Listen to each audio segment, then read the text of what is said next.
Okay, buddy? Oh, here, can you hear me Now, now? yes. Yes. Okay. Okay, it's like that commercial. Okay. What was that There was a commercial? there's a Can you hear me now? Can you hear me now? yes, there was a setting on the microphone, so I Oh my apologize, but I God. am here That's a now, so first. got Standing on it, huh?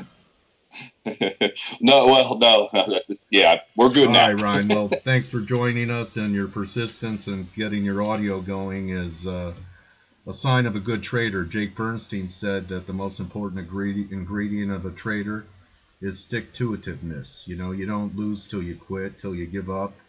And I like to start from the beginning. I've told our community you spent a decade of your career with Schaefer's Research. I know they do a lot of sentiment work in the options market. I'm interested in what even happened before that. How did you get involved in the business? What was the catalyst? And did you have a mentor yourself when you started? Sure. Well, Dale, when I first started, I was at Xavier University in Cincinnati in 1999, which, of course, you hear that year, Yeah, you think some interesting things. So right. the market was obviously going crazy. I was a junior.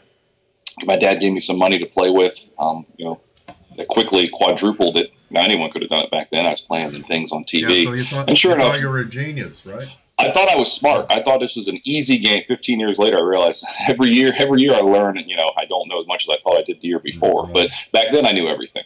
So of course, I was on margin like everyone else, or a lot of other people didn't know what they were doing. And then things go down, and you realize you can lose it a lot faster on the way down. But I was hooked because I always knew I wanted to do something with numbers, something with numbers Yeah. really, What and was the your stock major market. at Xavier? It was finance. Okay, My so major. yeah, I started. so you had Yeah. that attraction to it right away, and your dad. It's really your dad's fault that you got involved in the business. Yeah. You could blame We'll him, blame right? him.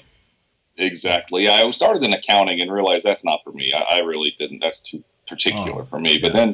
then, jumped to finance. And anyway, so then, but I learned, You then I action learned how. junkie. You couldn't be a CPA. No, I can't. You're exactly right.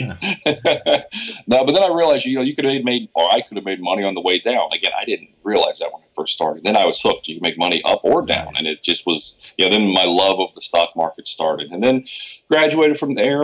Got my MBA up at Miami University up in Oxford, and then there was a position at Schaefer's Investment Research here in Cincinnati that I took. I guess about September of What a 2003, great place! What a and great place to cut your teeth, man. They do a lot. They it do a was lot of great work.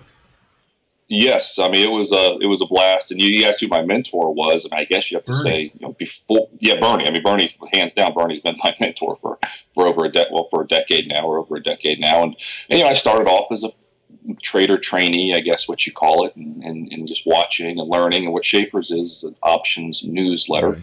and they do the research. They send out the picks. People pay them for research and picks, and that's a couple of years in, I started actual trading. About 6 years in, I started doing live TV, live media. Right. I've been doing and enjoy doing that. Enjoy Yeah, writing, I've seen and you on the tube, buddy. yeah, I'm around. Yeah. Yeah. Yeah. I'm out there somewhere. You're out there. You're out there. Taking the other side of what Joe Kernan says sometimes, right? Well, Joe's from Cincinnati Yeah. also, so I try to be nice to Joe. But you're right. Every time I'm on with Joe, he always mentions something about Cincinnati. But regardless, so I was there 10 years, and I was just ready for a change. And I learned much as I could, Right. and now I'm kind of branching out on my own, doing some of my own things. I just recently, as in like 2 or 3 weeks ago, was named an official Yahoo Finance Oh, contributor, that's great. which is which. You're with Phil Pearlman now. Yeah, Yes, exactly, Phil's a Phil. I'm great actually guy. See, I Phil's know awesome. everybody, don't I? Yes, good. That's right. That's good. I'm actually flying to New York on Thursday for a big Yahoo Finance contributor kickoff party they're having, so we get to see Phil and all the other guys that are part of it. So, just today, one of the things I wrote yesterday is actually on the front page of Yahoo Finance right now. So it's an awesome Yeah. exposure for me. The things that I write on Tumblr, Tumblr, I have a Tumblr blog. Yahoo bought them, and whatever I pump out there goes to Yahoo Finance, and it gets me out there. And then also, I'm working with See It Market, Andy Yes, I Nyquist. know them. Yeah, You so know, that's right. I've seen your contributions there. Yeah, and I'm starting to do a lot more with them. And Andy's an awesome guy. He's the founder there, and we're in some talks. Maybe I can jump on and do more with See It Market also, which I'm excited Yeah, about. So I'm going to meet him I've over in New interviewed York. So Andrew. that's what I thought. Yeah, Yeah, Andrew, and Andy. Andrew Unknown and Alex Bernal. A lot of great analysts on that site. Great Yes, place for exactly. intelligence gathering. Yes, so that's kind of how I hooked up with them, and now we're maybe going to take it to the next level, which would be a blast for Well, you me. sent me some interesting stuff about an hour ago Ryan, on showing put call ratios, et cetera. So I'm going to show you how to screen share. If you just take your cursor and scroll down towards the bottom of the Skype box, you'll see icons. You'll see a red phone. You'll see a plus sign. Yeah. Yes, yes, I Click do. the plus sign. And Okay. then it'll say start screen share. Sorry, let's see. And then we'll share. I should share screens. Right. And okay. then it'll say okay, start. got it. Oh, then start. I see. Yeah, and perhaps we could go over. Right now, I'm seeing you. Okay, there we go. So there we go. We're looking at put call ratios. And it's interesting that the Bears are at the highest point in a year. Obviously, they're suffering with this huge reversal we had from Friday. Does this mean that more Bears have to diminish before we might have more significant high in the market? Am I reading you correctly? Sure. Well, what this is a CBOE equity only put the call ratio at 21-day moving average. And it's one I've used for a while. And the easiest way to put it, it's the orange line there going up. Easiest way to put it, the market, being the S&P 500, I guess, usually trends inversely with this. So as soon as that started to roll higher back in late June, early July, I started to mention that could be some type of a warning. And as we know, small caps and retail, those got hit. And just recently, finally, the S&P started to roll over. But, what I'm encouraged by here and now is, again, that's the highest point it was since earlier this year. So there's a lot of, from that contrarian point of view, Schaefer's, they look at sentiment closely. So I've been versed in that world. So, there's a lot of skepticism. And as we go through, I'll show some more charts that show this. But, that's up around an area that, hey, you could say, maybe there's enough worry out there that if we get some good news or just maybe some not bad news, the recent strength that started, could kind of give a surprise and continue to go higher in or price. All we had was an Interfax story on Friday. Right. So it sure that kind of shows fourth biggest day of the year. Yeah, it kind of shows the compression of the market that just one Interfax story would ignite the kind of rally that we had. You had 50 handles in 24 hours. Exactly. And something else this week is, options expiration for August. And historically, options expiration week's usually a little more volatile, and you can talk to 10 people and get 10 reasons why. Bottom line, lots of trades are going off behind the scenes, lots of things happening, being closed out, being rolled.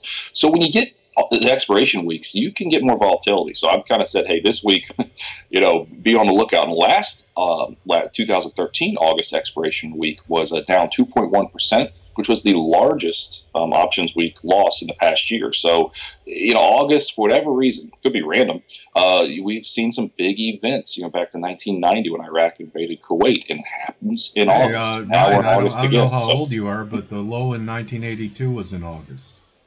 Well, that's true. That's a good point. And the high in 87 was in August before the crash. True.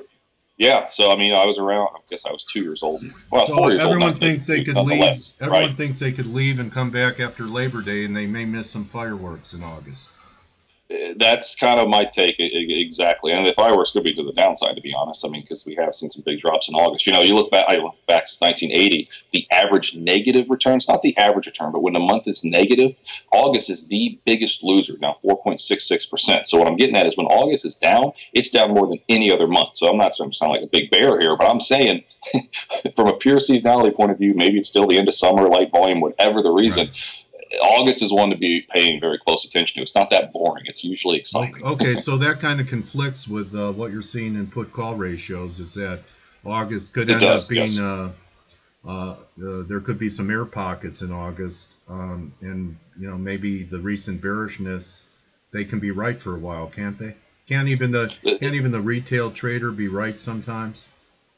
That's a great point. And, we all try to measure, myself included, measure sentiment. But if you look at something like the mutual fund inflows, outflows, the retail guys were selling equity domestic mutual funds back in 2006 and early 2007. They were net negative. So, they were accumulating the whole way up. So, yeah, there are times the retail guy can be right. Of course, we usually say fade the retail guy because of dumb money. And there is some truth to that. Definitely, there's truth to that. But you can find times when the crowd when the dumb money is the smart money, because they're naive enough. Sometimes you have to be naive enough to stay with a trend thinking it's going to go on forever. And the more sophisticated of a trader you are, the more cynical you are about what you see. That's That's a great way to put it. And again, that's kind of where, I guess, just simply, you follow these, on Twitter, lots of the trend following guys say, don't panic. We're still, we're still going up. So keep it simple. The market is still going higher. Yeah, maybe some of the optimisms come in, but regardless, sometimes price is the only thing that pays, as we like to say around here. Yeah, I'm curious about if we could switch gears just briefly to another Sure. asset class. I said Sure. at the end of 2013 the most unexpected event was going to be a bond rally and TLTs to rally back to, possibly 120. What's your take on the fact that the bonds are continuing to levitate here, and is sentiment starting to get, since people have tried to top pick bonds when the taper began and they've had their head handed to them over and over again in the last 6 months, could be reaching some kind of critical mass in the bond market up here? Yeah, I mean, when you talk about bonds, I think this year, at least so far, has got history as one of the greater contrarian plays. The big talk was if the Fed can't keep rates down when they were trying, how in the world are they going to keep rates down when they're not trying, starting to taper? And sure enough, what's happened, like you said, we've had that. A funny story also on bonds. I was in New York early November. Actually, it was bullish bonds, and the main reason back then was no one was bullish bonds. I mean, back then you were crazy. And also, we did the, it was Jeff Mackey at Yahoo did the thing. Talked to the producer the next day. Bonds took a big hit the next day. He was scared to death to even post bullish bonds. He's like, Ryan, this is such a, he didn't say crazy call, but he was implying it's so crazy, and now bonds are down the next day. You still want me to post this? And I was like, well, yeah, it's a bigger call than just one day. So as soon as a producer starts to tell me, he's worried about a call, I know, he's in the ear of everybody. I know that's a contrarian play. And yeah, it didn't happen right away. It took till January really when it flipped. But sure enough, that's a neat example of kind of how things work. But you're right, when you talk about bonds here and now, you look at short interest on the TLT, for instance, it's still pretty high. Now, short interest, of course, are people shorting something. Now, you could say that's some hedging with some options, and I would agree there. But bottom line, that short interest has been high for a while. TLT continues to kind of trend higher, obviously. So I'm with you. I still think, especially when you consider August and September historically are two of the more bearish months for stocks, like we just talked about. The VIX historically is extremely bullish in these months here, a lot of volatility. So it still makes sense to me that trend. I still see too many people loving bonds here. Funny story actually about bonds. You mentioned how when the crowd can be right, crowd can be wrong. You look at the inflow outflows from the ICI on bond funds. There were 7 straight months of outflows to end last year. We know that was, you didn't want to be in bonds really last year. Sure enough, as soon as January came, there's been 7 straight months now of inflows to bond funds. What's been the biggest area? What's one of the safest, best areas to be in? It's been bonds. So again, you don't always want to fade the crowd. The crowd's kind of been right when it comes to bonds, at least this year with the flows. Yeah. Well, I'm fading the flows now. What do you see with this VIX term structure? I trade VIX options. What do you see here? Right. Sure. Well, the VIX term structure that we have here, that's a good one because the VIX, of course, looks at volatility the next 30 days. And what I did was I compared it to as you can see down here, the VXV ratio, or VXV, which is 3 months VIX. So keep it simple. Usually you're going to pay more for future volatility. That makes sense. But when we have a panic like we recently did, the spot VIX, so actually you're going to pay more for spot VIX than you would 3 months out. So that's rare. And as you can see here, there have been 8 times where we've seen some spikes up above this one level. And if you go down here, what I like to do is, to do some quantified data to show what happens. The results after are extremely bullish. A month later, up 100% of the time, those 7 times between the spike above, or an inverted VIX term structure since late 2012, 7 times, up 5% on average. 6 months later, up again every single time, 12% on average. Now again, you could say, well, you could pull any random number out last 15, 16 months and get bullish returns, and I agree that's true. But still, this is one that looks pretty interesting to me. That again, maybe We just had a big flush out panic. Now, the one thing I've been talking about, you look at the weekly returns on the inversion we just had, it was actually down 1%. The S&P was down 1% 5 days later. That's the weakest 1 week return out of all 8 previous VIX inversions. So again, when I see something that previously worked and then maybe it's not working, that's when I start to think. But we have had the bounce since then, so I'm anxious to see what the 10-day return here will be when we get up, I guess, Thursday, and if you can be positive. It's also negative. That'll be the first time 2 weeks later after VIX inversion, the S&P's been negative. So those are the little clues to me that say, oh, I hate to say something's different this time, but it is, and that's just one thing I'm closely watching. But historically, that's been a pretty bullish indicator since late 2012. Okay. What else do you have to share with us today? Well, Sure. Let's see. Well, I guess I should have been scrolling when I was mentioning September and August, the last 50 years, the only 2 months back to back that are negative. Now, these are just, this isn't gospel. I mean, we watch other things, but in the back of my head, we all have to pay attention. At least I pay attention to this. And then again, here I mentioned when August is down, it's really down. This is all that we average negative month. August down 4.66% on average when it's down. So it's down a lot. I want to bounce this off you. I've seen that big IPOs that Wall Street has the ability to hold the market together into it so they get it off. And isn't Alibaba right after Labor Day, they're going to go public and it's going to be one of the biggest IPOs in history? Is it possible that they hold the market together into that launch of that IPO? Yeah, I mean, I think that's definitely a great point and a possibility. We can always point back to when we've had these big IPOs, back in the 2000s, I guess, when that's kind of a contrarian peak almost, where they're finally putting the big ones out there, and biotech's a neat one where, we're seeing record IPOs in biotech. Now, biotech obviously has done well, but again, the contrarian indicators for me at least are flashing when I'm seeing, 2 and 3 biotech IPOs every week, it seems like. Wow. And they've done well, yes, but again, we've seen more biotech IPOs this year than any other year, and there's still a few more months to go. So that's kind of in the back of my head also when it comes to biotech and IPOs, how you play it. But you're right. I mean, the whole Alibaba thing is definitely, the timing of it is a little interesting too, September-ish. Yeah. So that's something to pay attention to, no doubt. That's, something a cynical guy like me is thinking. Hey, I'm cynical too. You have to doubt everything, and at least when it comes to trading, I think that makes a lot of sense. So what are we talking about here on the presidential cycle? Well, this is just this is the average VIX. Mentioned how it's usually high right now. So the average VIX is 90. So anyway, now we got the presidential cycle. These are some charts I just created recently. This first one here, we're year 2 of the presidential cycle. And historically, actually, year 2 is not that great. You can see the blue line here. We're actually negative since 1950, year 2 of presidential cycle, as late as October before a late year rally. So, the fact we're up here around 4% or so for the year doesn't sound great. But again, we're actually kind of better than the average. We're fighting that cycle right now. Yeah, we're fighting that cycle and actually doing a little bit better. Exactly. Now, here's a neat one. If you look at the average, all I did was this is the average year, the blue line, the average year since 1950.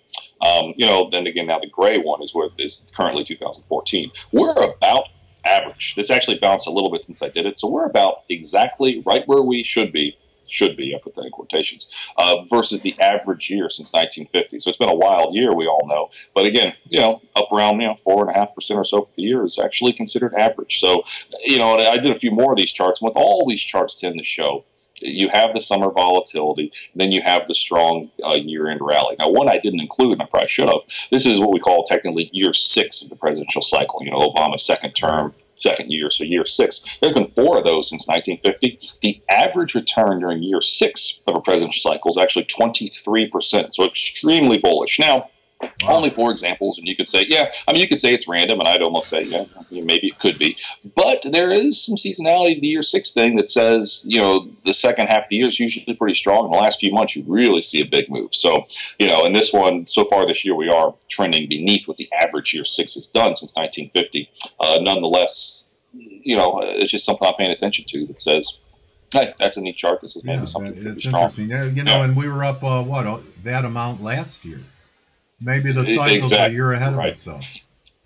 Yeah, that's a good point. Yeah, it could be. I mean, last year we gained, just under 30%. Right. And, I looked there since 1991, there've been 7 years we gained 20%. The very next year we were higher every single year. So, it could have been 1%, could have been 100%, but we were higher the next year every single time.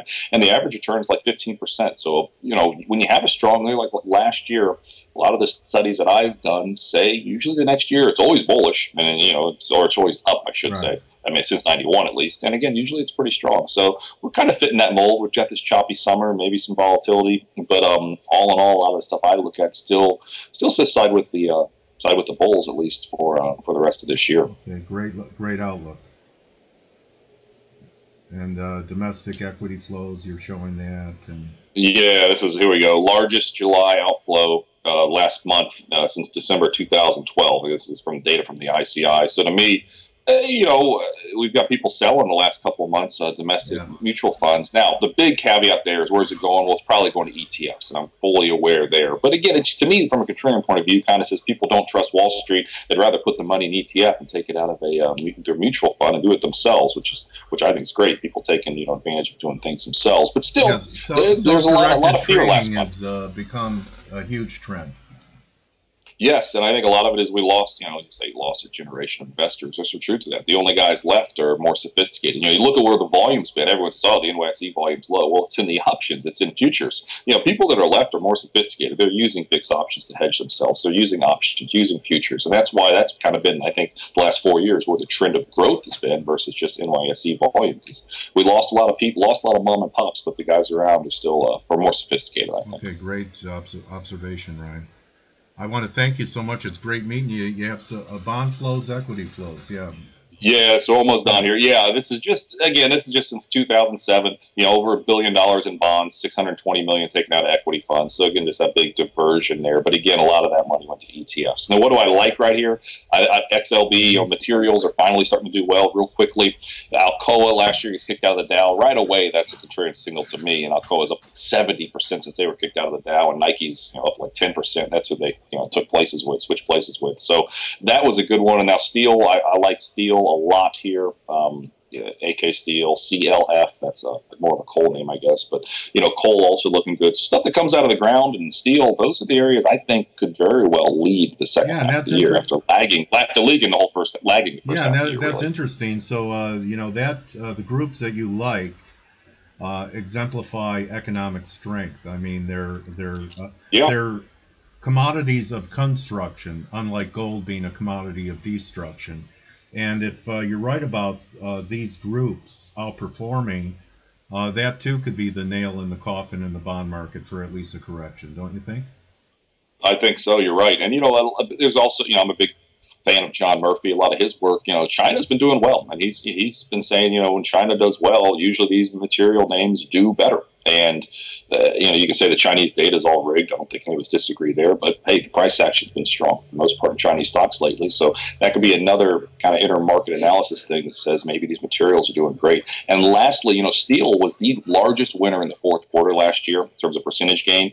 And, I kind of compare steel this year with what solar was last year. Solar had a great fourth quarter 2012, kind of meandered the first half of the year, and then 2013, the second half just went nuts straight up. Solar did. Now you look at steel, had a great fourth quarter, kind of just bounced around the first half this year. Those U.S. steel earnings were great recently, and now steel maybe could be the big winner the second half of the year. That's what I'm expecting at least. We'll see. Hopefully I'm right. Thank you so much, Ryan. Really, some interesting looks into different sectors and your cyclical work that you presented to us. Thank you very much for edifying our community today. And I do wish you great success on Yahoo Finance. I think they made a great selection in bringing you on. And the best way for people to follow your work would be on Twitter at Ryan Dietrich. Where else? Right. Well, yeah, and then, at Ryan Dietrich on Twitter or StockTwits. And then on Tumblr, my Tumblr blog is ryandietrich.tumblr.com. So all my work you can find there. And then seeitmarket.com also. So it's seeitmarket.com, all one word. I'm writing on there also. So those are the few places you can check me out. But I post everything on Twitter. So at Ryan Dietrich on Twitter. And if I write it somewhere, I'll post it there. Good hunting for the rest of the summer. Let's get back together in the fall, see how some of these cycles played out. Okay, Ryan? Sounds great. All Thank you, right. Dale. Look forward All to right. it. Good, Have a good good one. hunting, buddy. Thanks. Thank you. Bye bye.